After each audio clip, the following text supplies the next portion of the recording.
서학개미의 꿈은 미국 시장에서의 수익이겠죠. 미국 증시 흐름부터 이슈까지 한 큐에 해결해보는 시간입니다. 간밤 뉴욕 증시는 뒷심을 발휘했습니다. 나스닥을 제외하고는 모두 상승했는데요. 이 다우존스 지수는 장 초반부터 상승 흐름을 이어갔고요. 결국 0.86% 오른 42,297선에 장을 마쳤습니다. 한편 나스닥은 나흘째 하락세를 이어가고 있는데요. 어제도 0.38% 떨어지면서 19,088선에 머물렀고요. 반면에 S&P 500 지수는 초반에는 하락세를 보였지만 상승 전환에 성공하면서 강보합권에서 머물렀습니다. 그렇다면 지금 미국 현지에서는 어떤 이슈가 핫하게 떠오르고 있을까요? 미국 증시 전문 유튜버시죠. 유산남님과 함께 이야기 나눠보도록 하겠습니다. 안녕하세요. 조금 전 PPI 지수 발표가 됐습니다. 이를 포함해서 오늘 주목해야 하는 일정 어떤 게 있을까요? 네, 오늘 같은 경우는 주요 지표가 이미 발표가 된 상황입니다. 중국의 신규 수출 수치가 예상치보다 높은 수치가 나오게 되게 되면서 좋은 소식이 나왔다고 얘기를 할 수 있을 것 같고요. 그러고 나서는 PPI로 불리는 미국에서 발표하는 생산자 물가지수가 나왔습니다. 0.0%가 나오는 근원 생산자 물가지수가 나오면서 시장에서는 원하는 수치가 나왔다고 얘기를 할 수 있을 것 같고요. 그러고 나서는 생산자 물가지수 헤드라인 지수 또한 0.2%가 나오면서 예상치였던 0.4%보다 낮은 수치가 나오면서 전체적으로 시장에서는 원하는 수치, 좋은 수치가 나오게 되면서 인플레이션에 관련해서 특히 내일 CPI가 발표가 되기 이전에 현재 시장의 예상치가 0.4%로 되게 높은 상황에서 어느 정도 한숨을 돌릴 만한 수치가 나왔다라고 말씀드릴 수 있을 것 같습니다. 그러고 나서는 미국의 에너지청에서 발표하는 단기 에너지 전망치가 나오게 될 예정이고요. 그러고 나서는 연준 멤버인 윌리엄스 총재가 발표하는 연설이 있을 예정입니다. 그리고 지금 이맘때가 될 내일쯤에는 발표가 나올 CPI 수치가 아마 내일에는 발표가 될 예정이니까요. 아마 내일 이전까지 여러모로 집중해서 볼 만한 지표가 많다라고 말씀드릴 수 있을 것 같습니다. 네, 내일 CPI까지 잘 체크를 해봐야겠습니다. 다음 소식입니다. 트럼프 당선인의 경제팀이 점진적 관세 인상을 논의하고 있다고 합니다. 이 관세를 한 달마다 조금씩 늘려가겠다는 이야기인데 왜 이런 방식을 고민하고 있는 걸까요?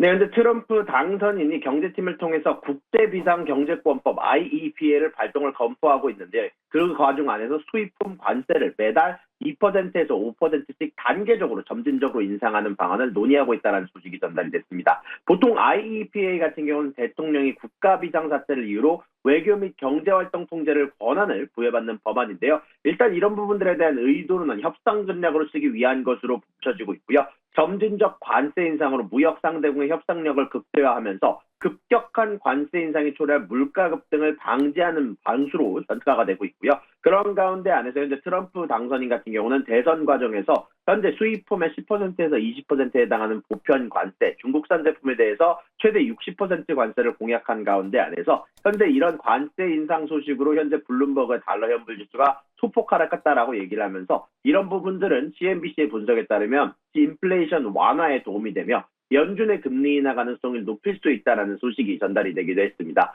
다만 여기에 대해서 지속적으로 동맹국은 우려를 발표를 하고 있는데요. 캐나다의 엘버타 주지사 같은 경우는 트럼프 당선이 지속적으로 관세 도입을 철회할 신호를 보이지 않는다라고 얘기를 하면서 현재 엘버타는 미국 수출의 의존도가 높은 지역으로 우려가 증폭되고 있다는 소식이 전달이 되기도 했습니다. 네, 트럼프 당선인의 경제팀이 이 급격한 물가 상승을 방어하고 또 협상 카드로 사용하기 위해서 이 점진적 관세 부과를 고려하고 있다는 소식 들어봤습니다. 이어서 멕시코 관련 이슈입니다. 멕시코가 이 중국 제품에 대해서 수입 규제에 나섰습니다. 반면 미국과 캐나다와는 협력을 늘리겠다고 이야기를 했는데요. 관련 내용 자세히 설명해 주시죠.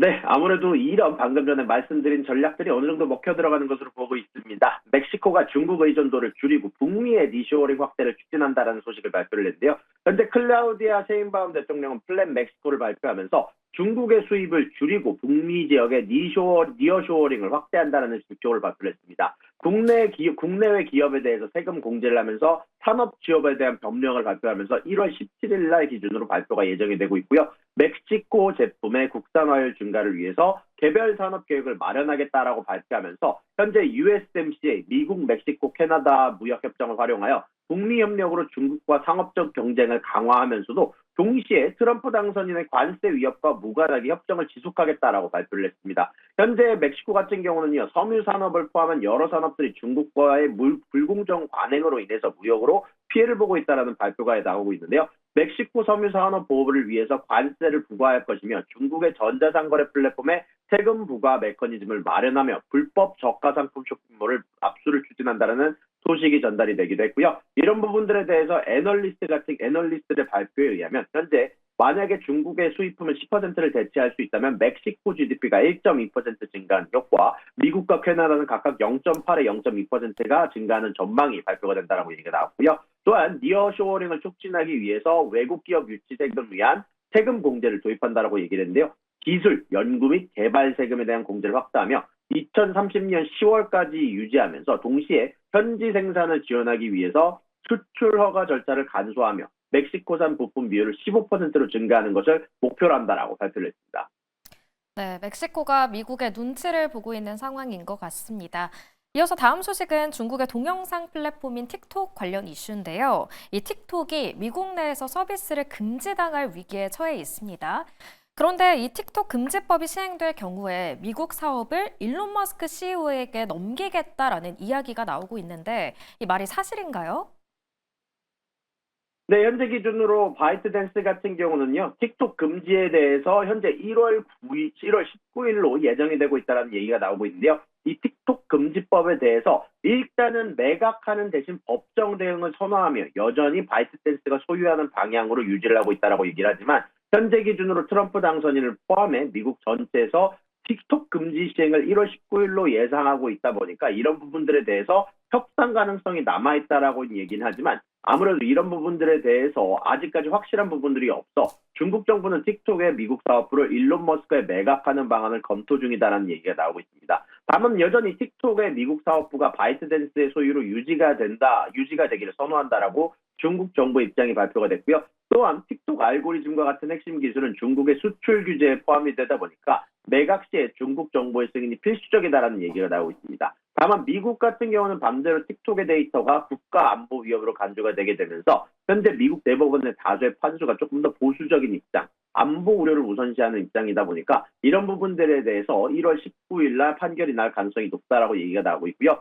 만약에 일론 머스크가 틱톡의 매각 시나리오에 참여를 하게 된다면 아무래도 트위터 혹은 X가 틱톡 미국 사업부와 통합 운영될 가능성이 높다라고 얘기가 나오고 있고 틱톡 데이터를 활용해서 아무래도 XAI와 같은 인공지능 프로젝트에 활용될 가능성이 높다라고 얘기를 하며 틱톡의 매각가는 400억에서 500억 달러로 추정된다라고 얘기가 나왔다는 소식이 전달이 됐습니다.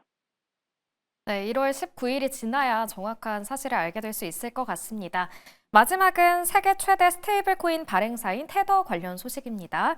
이 테더가 본사를 엘살바도르로 이전한다고 합니다. 엘살바도르는 친암호화폐 국가죠. 네, 맞습니다. 현재 세계 세대의 스테이블코인 발행사 테더가 본사 및 자회사를 친암호화폐 국가로 알려진 엘살바도르로 이전할 생각이다라는 소식을 밝혔습니다. 엘살바도르는 비트코인을 법정 화폐로 지정한 세계 최초의 국가인데요. 암호화폐의 친화적인 환경을 제공하고 있기도 하고요. 테더는 현재 엘살바도르 정부로부터 디지털 자산 서비스 제공자 라이선스를 확보하기 노력하고 있고 이게 확보가 된다면 본사를 이전할 계획이다라고 소식이 전달이 됐습니다. 현재 여기에 대해서 CEO 같은 경우는 신흥시장에 집중하기 위해서 엘살바도르를 거점으로 선택하겠다라고 얘기를 하면서 엘살바도르의 거주지 마련을 통해서 현재 좀 더 협력을 강화하겠다라고 얘기를 했고요. 이런 부분들에 대해서 엘살바도르 나이브 부켈레 대통령 같은 경우는 테더의 엘살바도르 이전 발표에 대해서 환영 메시지 전달을 하면서 현재 엘살바도르 정부가 얼마만큼의 비트코인을 보유하고 있는지에 대해서 다시 한 번 더 짚고 넘어가면서 6천여 개의 비트코인을 보유한 부분은 여전히 우리가 비트코인의 친화적인 정보로 남을 것이다라는 부분에 대해서 명확하게 발표를 하게 됐다는 소식이 전달이 됐습니다. 다만 그런 가운데 안에서 테더에 대해서 지속적으로 국제 제재에 대해서 혹은 자금 세탁 방지 위반의 의혹이 계속해서 커져가고 있는 가운데 안에서 테더 발행 코인이 불법 행위 지원 및 자금 세탁에 사용된지에 대한 의혹은 여전히 커져가고 있다라고 말씀드릴 수 있을 것 같으며 현재 마약 거래, 테러, 해킹 관련 의심 사례에 대한 조사가 진행 중이다라는 소식이 전달이 되게 됐습니다. 네, 테더 관련 소식까지 들어봤습니다. 오늘 말씀은 여기까지 듣겠습니다. 지금까지 미국 증시 전문 유튜버 유선남님과 함께했습니다.